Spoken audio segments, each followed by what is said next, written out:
Welcome to our channel. Today we how to disable Google Nest Protect smoke alarm notifications in app, full guide step by step clearly. Open the Google Home app on your smartphone or tablet. Ensure you are logged into the account associated with your Google Nest Protect. From the main screen, locate and tap on the icon for your Google Nest Protect device. This will take you to the device's settings page. Scroll down to the notifications section. Tap on Notifications to access the notification settings for your smoke alarm. Here, you'll see options related to alerts and notifications. To disable notifications, toggle off the switch next to Smoke Alarm Notifications.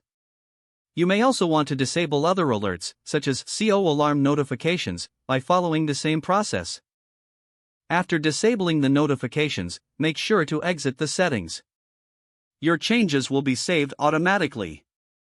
To ensure everything is set correctly, consider testing the app to verify that notifications are no longer received. That's it. You have successfully disabled Google Nest Protect smoke alarm notifications in the app.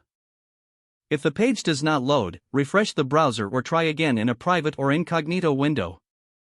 Make sure you are using the correct email address, then retype it carefully to avoid small typos.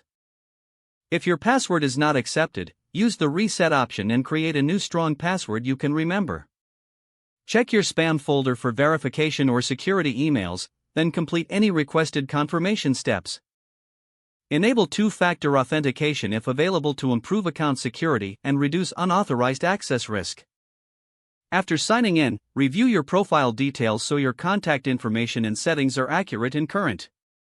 If you see an error message, note it down and try again after restarting your device and internet connection. Log out when you finish, especially on shared devices, to keep your account and payment information secure. If the page does not load, refresh the browser or try again in a private or incognito window. Make sure you are using the correct email address, then retype it carefully to avoid small typos. If your password is not accepted, use the reset option and create a new strong password you can remember. Check your spam folder for verification or security emails, then complete any requested confirmation steps.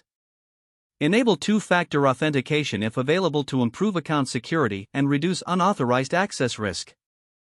After signing in, review your profile details so your contact information and settings are accurate and current.